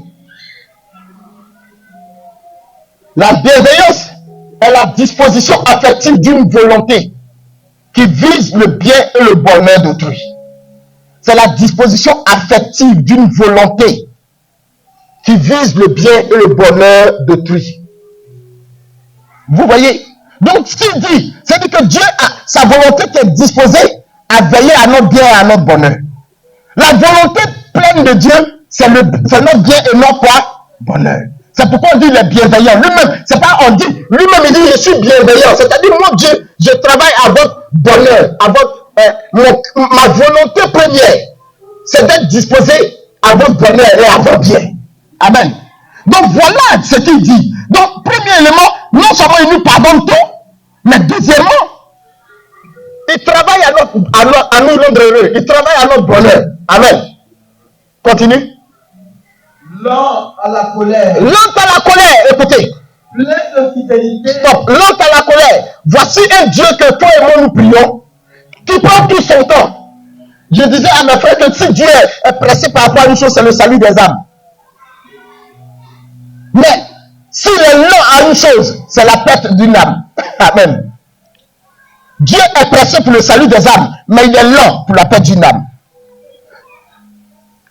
L'apôtre Pierre a dit, voyez comment Dieu use de largesse, de miséricorde envers vous, afin qu'aucun de vous ne se perde. Il est lent à la colère. C'est-à-dire, quand il regarde, fondamentalement, il doit nous frapper. Fondamentalement, il doit nous choquer. Fondamentalement, Dieu doit écouter. Si Dieu devait réagir du tic au tac, ça allait chauffer ici. Je suis sûr que matin, quand ton conjoint se lève, toi, tu es mort. Et puis ton voisin, ton conjoint veut parler lui-même, il est mort. C'est-à-dire, les secondes qui vont... Non, on allait disparaître. Mais il est lent à la colère. Il prend son temps. Il prend son temps. Pas parce qu'il veut être en colère. Il espère que l'homme reviendra avec sa faute. Il espère que l'homme reviendra. Continue. Plein de fidélité et de loyauté. Dieu est fidèle et il est loyal. Voilà pourquoi moi je n'aime pas la déloyauté. Je déteste la déloyauté. Dieu est fidèle et quoi? Loyal. Frères et sœurs, ton Dieu est fidèle. Même si tu penses que les choses ne vont pas dans ton sens, je m'excuse. Dieu est toujours ton Dieu. Il ne change pas. Il est loyal. Il demeure avec toi. Dans le combat que tu mènes, dans ta marche de tous les jours, Dieu est avec toi. Il est toujours fidèle, il est toujours loyal. Dieu n'abandonne pas ses bien-aimés. Dieu ne laisse pas ses bien-aimés dans la souffrance. Il est toujours fidèle, il est toujours quoi? Loyal. Dieu veille à cela, mon frère, ma soeur. Il est loyal. Il dit plein de fidélité et de loyauté. Son être entier, c'est la loyauté. Son être entier, c'est la fidélité. Dans le psaume 18, verset psaume 26, non, 18, il dit, avec le juste tu es fidèle, avec le juste tu es juste, avec le fidèle tu es fidèle, avec l'homme intègre tu es intègre. Vous voyez, avec le pervers tu es retort. Parce qu'il est loyal, il est fidèle, frères et sœurs. C'est là le nom de notre Dieu. Ce que je veux te dire en cet après-midi, je n'ai pas fini. Écoute-moi bien. Tu as un Dieu bienveillant, non, qui est miséricordieux, bienveillant, lent à la colère, fidèle, loyal. Regardez les caractéristiques de votre Dieu. Quand quelqu'un va te dire Dieu peut t'abandonner parce que tu as péché, il ne t'abandonne pas. Parce qu'il est loyal. Il ne t'abandonne pas parce qu'il est fidèle et miséricordieux. Il ne t'abandonne pas parce qu'il est bienveillant. Même dans ton combat, Dieu est en train de travailler à ta promotion. Jules, est-ce que tu sais que Dieu travaille tout le temps à ta promotion? Dieu travaille à la promotion de chaque homme parce qu'il est bienveillant. Si quelqu'un te demande comment, on dit que c'est la disposition d'une volonté à travailler au bonheur, au bien de l'autre. Donc, Dieu est disposé intérieurement à travailler à ton bonheur, à mon bonheur, à mon bien. Tous les jours. Peut-être que les situations que je traverse montrent autre chose. Mais la vérité, c'est que Dieu continue dans le secret de travailler pour moi. La vérité, c'est que Dieu est en train d'opérer des choses pour moi que mes yeux ne voient pas. En réalité, je ne vois pas. Mais cela ne veut pas dire que Dieu ne le fait pas. Amen. Ce n'est pas parce que mes yeux n'ont pas vu que Dieu n'a pas fait. Alléluia. Alléluia. Fidèle, on continue. Je vais arriver sur une partie parce que certains se posent des questions. Il reste fidèle à des milliers de générations. Vous voyez, la fidélité de Dieu dure dans le temps. Quand on dit milliers de générations, 1000 générations, déjà c'est au moins 25 000 ans. La terre même, selon la Bible, quand on lit, ça ne fait pas 25 000 ans. C'est-à-dire la fidélité de Dieu est éternelle. C'est pourquoi dans le livre de Psaume, quand on dit, on s'entend dire car sa fidélité dure à toujours. Car sa fidélité dure à toujours. Quand vous lisez le livre de Psaume, on chante, on dit louez l'Éternel car il est bon, car sa fidélité dure à toujours. Louez l'Éternel car il est bon, car sa fidélité dure à toujours. Dieu est le Dieu fidèle de quelqu'un en ce soir. Dieu ne t'a jamais abandonné.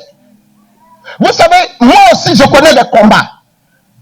Mais je crois en ce Dieu fidèle qui m'a appelé. Et je lui dis, tu ne m'as pas abandonné. Je sais que tu ne m'as pas abandonné. Quand je regarde les circonstances dans lesquelles je suis, les situations, je me dis, mais jusqu'à quand ma victoire? Ah, Joe, c'est pas facile, hein? Dis à ton frère, c'est pas facile. Mais est-ce que tu crois que Dieu est fidèle? Est-ce que tu crois qu'il est loyal? Est-ce que tu crois qu'il est ton Dieu? Est-ce que c'est ce Dieu seulement que tu as vu on t'a fabriqué un Dieu ou c'est ce Dieu qui s'est révélé lui-même? Je souhaiterais que toi et moi, en ce soir, nous méditions Exode 34, versets 5 et 6. Méditons pour voir qui il est. Qui il est. Toute la semaine, méditons sur ça. Parce que le dimanche prochain, on verra un autre aspect de ce Dieu-là. Amen. Fidèle, continue. Qui supporte la faute. Qui supporte la faute, la révolte et le péché. J'ai fait des recherches, frère. Parce que j'ai toujours prêché ça. Mais des gens me posent la question, mais tout ça là, c'est pas péché. Moi, je dis tout ça, c'est une atteinte à Dieu. Parce que lui-même, il a donné le nom à chacun. Amen. Amen. Mais toute atteinte, humainement, on va dire c'est péché. Mais ce que Dieu va appeler péché, c'est là. Ce qu'on va appeler révolte, c'est là. Ce qu'on va appeler la faute, c'est là. Ne parle pas d'abomination parce qu'on n'est plus à ce stade. Nous, on est parmi les enfants de Dieu. On ne va pas rentrer dans l'abomination. Je suppose qu'il y a personne qui vient dans l'abomination. Je suppose. Par exemple, l'inceste. C'est une abomination. Sortir la femme de son papa. Ou bien sa tante, sa cousine, son cousin. Sortir sa belle-mère. Oui, il y a des gens qui ont fait ça. Je vous raconte une anecdote. Il y a un monsieur qui était assis dans un bain, je vous ai déjà raconté. Et puis il était là, lui seul, il est là. Il fait ça.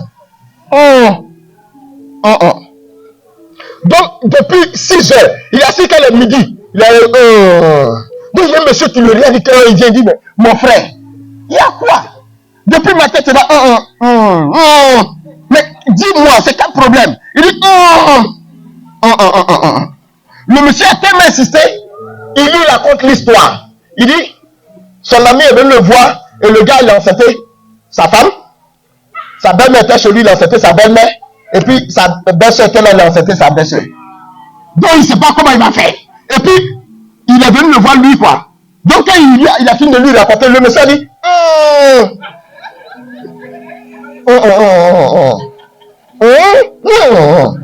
Donc, lui aussi, il est resté là jusqu'au soir. Un autre est venu le trouver. Les trois sont restés là jusqu'au lendemain, il ne savent pas quoi dire. Donc, je ne suis pas à ce stade. On n'est pas dans les abominations, frères et sœurs. Tu n'es pas dans les abominations. Je suppose. Une autre abomination, c'est de voir ta mère nue ou ton père nu. C'est une malédiction. Ça, c'est une malédiction. Ce n'est pas abomination, mais c'est une malédiction. Voir son parent nu. C'est pourquoi vous, les jeunes filles qui aimez vous l'avez avec vos enfants. C'est interdit. C'est interdit par le Seigneur. Vous allez mettre vos vêtements pour polluer l'esprit de vos enfants?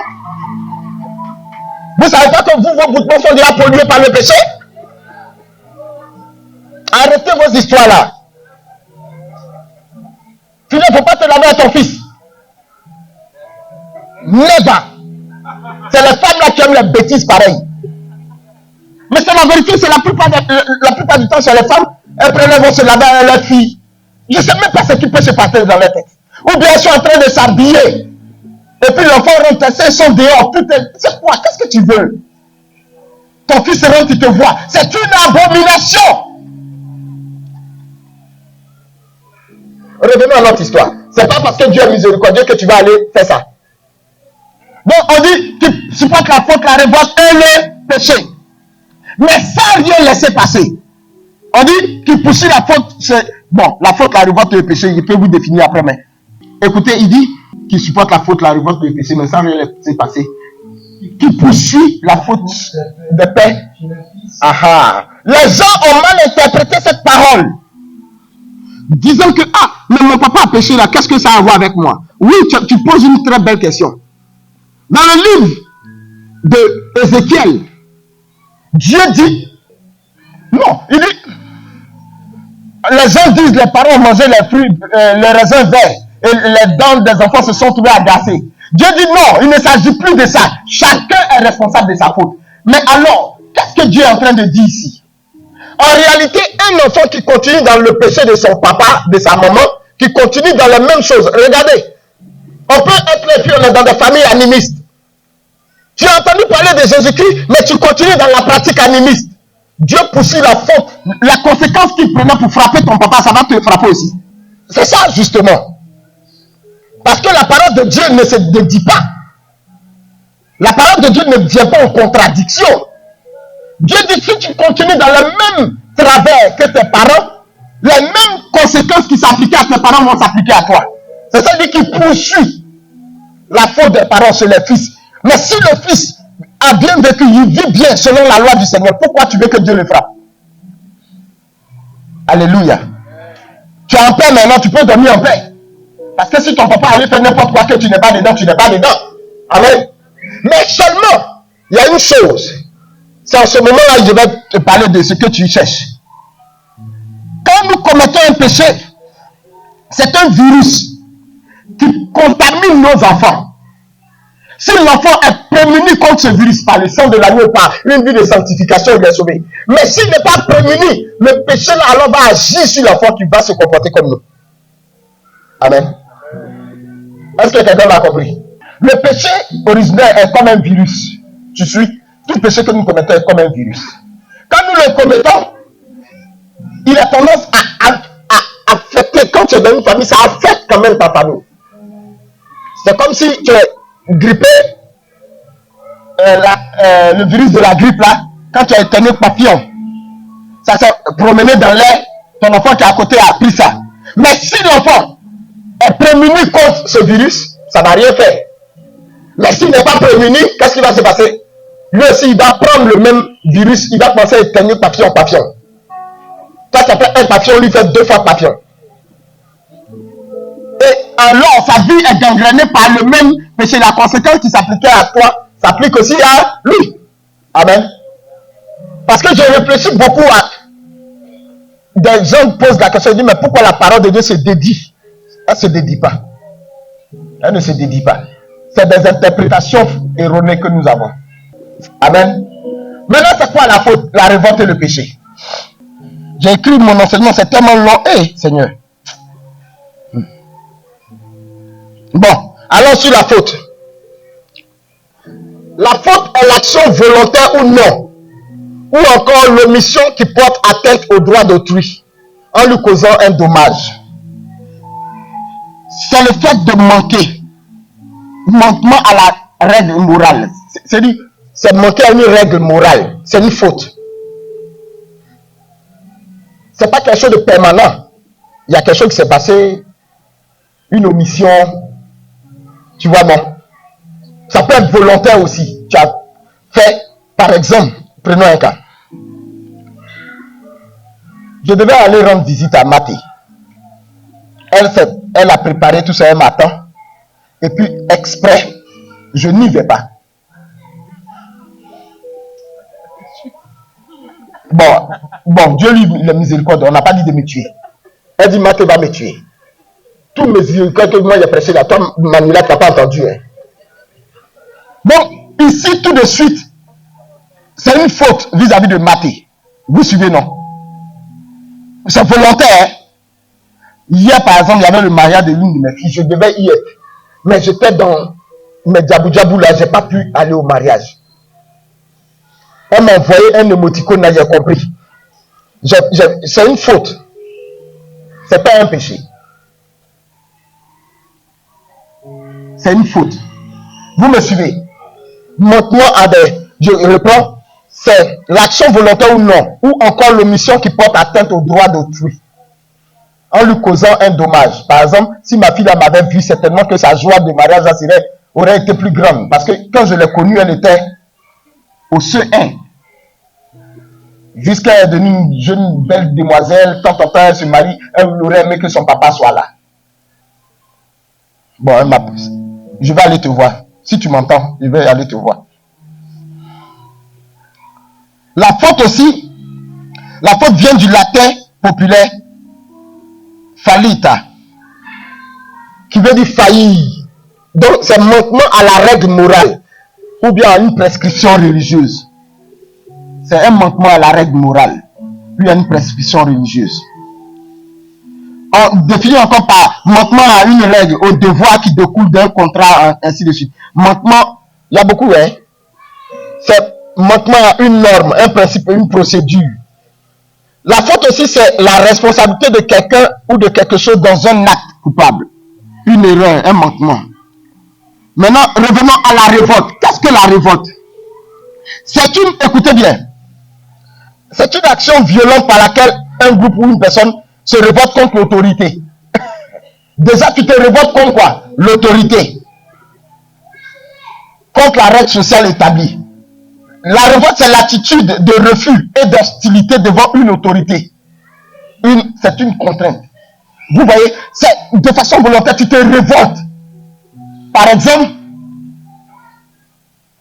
on dit, la révolte contre Dieu, on dit, tu honoreras ton père et ta mère.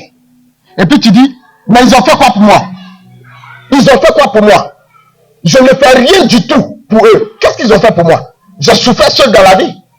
C'est-à-dire la règle de Dieu est la morale claire, mais c'est une révolte claire. Tu dis devant Dieu que tu ne feras point.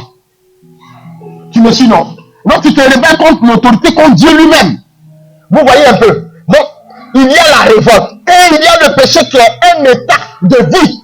La manière de vivre c'est un état de vie, de rébellion dans le Seigneur. C'est-à-dire les règles de Dieu établies et tu bafoues ces règles-là. C'est pas la même chose. Donc, la faute, la révolte et le péché. Mais moi aussi, on devait dire, les trois mêmes sont péchés. C'est des graduations, c'est des degrés de péché. La faute, c'est petit. La révolte, un peu moins. Mais le péché, c'est dit, écoutez, si tout était péché, alors la Bible dit, écoutez bien ceci. Il dit, La Bible dit dans le livre de 1 Jean, si est bonne mémoire, il dit que ceux qui pêchent sont du diable. Ils sont enfants du diable, sont du diable. Est-ce que vous êtes enfant du diable? Répondez-moi. Est-ce que vous êtes enfant du diable? Mais pourquoi alors? Parce qu'on dit tu pêches, tu es enfant du diable. Donc, en réalité, toi, tu n'es pas concerné par ça. Celui qui pêche, il est enfant du diable. Or, vous êtes enfant de Dieu. Alléluia. La plupart du temps, les chrétiens sont dans la révolte et dans la faute. La plupart du temps. Maintenant, il y a des fois, on s'installe aussi dans le péché. Et là, il faut revenir vite. Amen. Sans rien laisser passer. Donc, la miséricorde ne veut pas dire que Dieu va laisser passer. C'est-à-dire, là où il y a quelque chose, il tient compte de ça. Voilà pourquoi le roi David va dire, on parle des conséquences du péché. Ne mérite pas ton Esprit Saint. Quand tu as péché, quand nous avons péché, quand nous sommes révoltés contre Dieu, il faut dire, Seigneur, ne mérite pas ton Esprit Saint.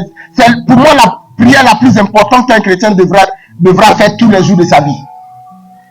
Que Dieu ne lui retire pas son Esprit Saint. Parce que l'absence de l'Esprit de Dieu dans la vie de quelqu'un, c'est la condamnation de cette personne à une vie qui déshonorera toujours Dieu.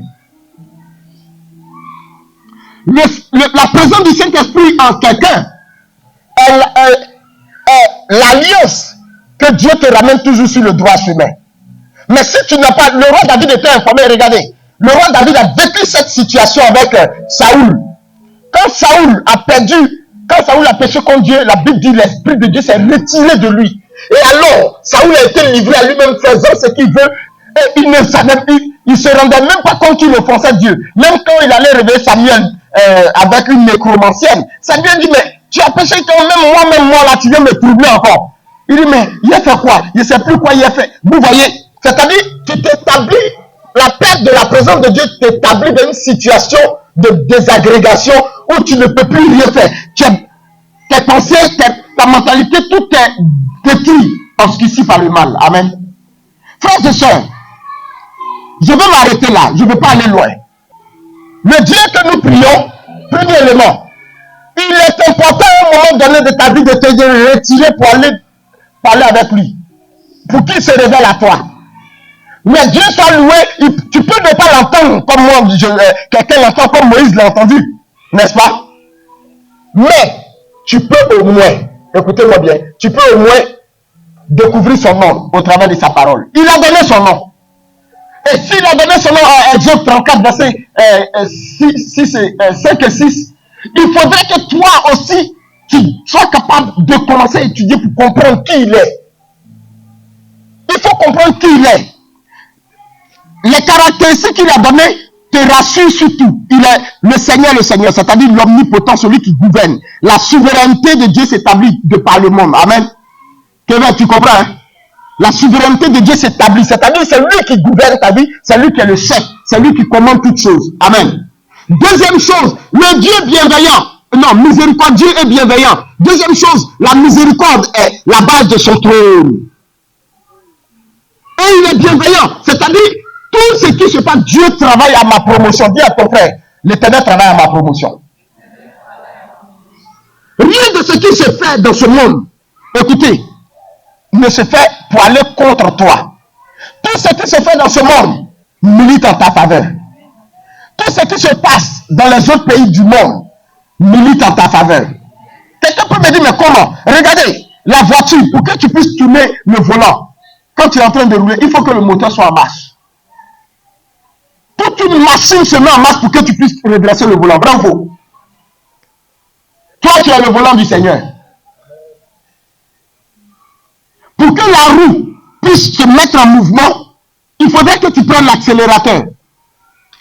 Tant que le moteur n'est pas en marche, tant qu'on n'a pas poussé, tant qu'on n'a pas conduit, on n'a pas pris l'accélérateur, rien ne change. Amen.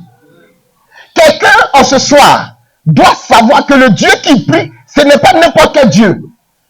C'est le Tout-Puissant, l'Omnipotent, l'Omniscient. C'est le détenteur de toutes choses. Sa souveraineté règne à jamais. Deuxième chose, il est miséricordieux, lent à la colère, bienveillant, travaillant à la promotion de chaque homme sur la terre. La miséricorde de Dieu a été manifestée. La Bible dit que alors que nous étions encore pécheurs, Christ est mort pour nous. Vous voyez? Et comme si ça n'arrêtait pas là, il établit avec toi une fidélité éternelle. Dès qu'il rentre en alliance avec toi, c'est une fidélité éternelle. Pourquoi? Parce qu'il est loyal. Il ne t'abandonne pas. Toi, homme, tu peux être déloyal, mais lui, l'éternel, il reste loyal. Et sa loyauté perdure avec chacun de nous. Mais il sait que nous également, nous sommes des pécheurs. Vous me suivez? Il connaît nos péchés, la faute, la révolte et le péché. Il connaît. Mais malgré tout ça, s'il ne laisse rien passer, il nous montre aussi qu'il est le Dieu qui va bien au-delà de nos péchés. Écoutez-moi bien. La miséricorde ou l'amour infini de Dieu, si on me demandait de qualifier ça,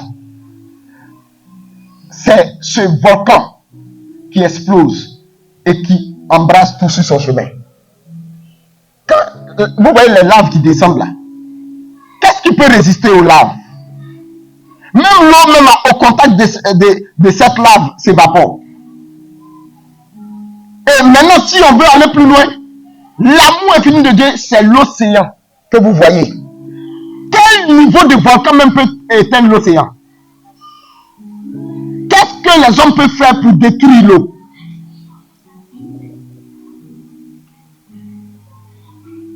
Certains, écoutez-moi, voilà l'image que le Seigneur vient de me donner. Il dit, Philippe, il y a certains parmi vous, ils se mettent dans la mer là-bas, et puis ils disent, excusez-moi, hein, ils jettent une ordure, et puis ils vont polluer la mer là. Parce qu'ils ont jeté une ordure. Mais l'océan, ça couvre 75% de la surface terrestre.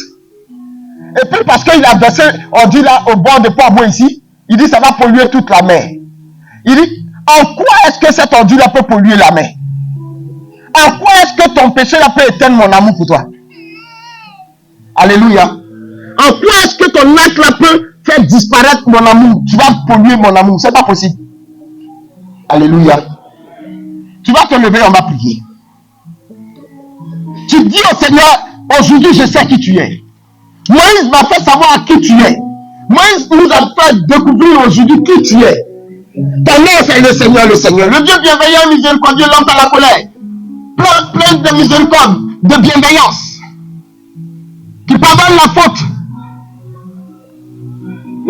Qui supporte la faute, la révolte et le péché, mais sans rien laisser passer. Qui établit son alliance sur 1000 générations. Il lève la voix, bénis le nom du Seigneur, s'il te plaît. Bénis le nom du Seigneur. Dis, Seigneur, aujourd'hui j'ai découvert une facette de ta personne. Et je vais t'en remercier. Dis à Dieu, j'ai découvert que tu es le Dieu bienveillant, miséricordieux, lent à la colère. Exode 34, verset 6 à 7, me montre qui tu es. 5 à 6, me montre qui tu es. Dis à Dieu que tu as découvert qu'il est l'omnipotent, l'omniscient, parce qu'il est le Seigneur, le Seigneur. Dis cela à Dieu, qu'il est le Dieu bienveillant, celui qui travaille à la promotion de l'homme dans tous les aspects de sa vie. Parle à Dieu, tu as entendu quelque chose en ce soir. Rien ne peut t'éloigner de Dieu. Souviens-toi que l'Éternel est ton Dieu. Souviens-toi que son nom c'est Adonai. Yahweh est son nom. Le Dieu bienveillant et miséricordieux. Oh, parle à Dieu de savoir que tu as un Père magnifique, de savoir que tu as un Père glorieux. Parle à Dieu dans ce sens. Parle à Dieu. Parle à Dieu dans ce sens. Parle à Dieu. Parle à Dieu dans ce sens. Dis à Dieu, donne-moi de reconnaître ta suprématie. Donne-moi d'honorer, de respecter ton nom, de m'incliner devant ta seigneurie, de m'incliner devant ta grandeur, ta royauté. Parce que je sais qui tu es. Je sais qui tu es, Seigneur. Parle à Dieu. Dis, Seigneur, je sais qui tu es. Je sais qui tu es. Aujourd'hui, je sais qui tu es. Rekotozia, Brown Sunday, Mara Sokotozizo, Inalarabos, Arabacheteriande, Iron Terabro Seterebo Sagabaya. Alors Dieu dit, Seigneur, je sais qui tu es, je sais. Aujourd'hui, je sais. Et je me réjouis de savoir que tu es mon Dieu, tu es mon Père. Je me réjouis de savoir que tu es mon Dieu, tu es mon Père. Tu es mon Dieu, tu es mon Père. Parle à Dieu, parle à Dieu, parle à Dieu. La barabasco, le ketarabres, manda la bresada, recotozizo, manda la guinebo shada, rebaba. Dis à Dieu que personne ne te distrait. Dis à Dieu que aucune personne ne pourra te distraire. Parce que tu sais qu'il est le Seigneur le Dieu, miséricordieux, bienveillant, lent à la colère, plein de fidélité et de loyauté. Dis-le-lui. Personne ne peut te tromper sur sa caractéristique première. Personne ne peut te duper. Parce que tu connais ce Dieu vrai, que tu pries. Tu sais que c'est ce Dieu-là. Ce Dieu qui est bon pour l'homme. Parle-lui. Parle à Dieu. Bénissons-le, bénissons-le, bénissons-le, sois fier d'avoir ce Dieu pour Père. Dis Seigneur, je suis fier de t'avoir pour Père. Je suis fier de t'avoir pour Père. Je suis fier de t'avoir pour Père. Je suis fier d'être ton fils. Je suis fier d'être ta fille. Je suis heureux d'être ton fils. Je suis heureux d'être ta fille. Seigneur, parce que tu es le Seigneur.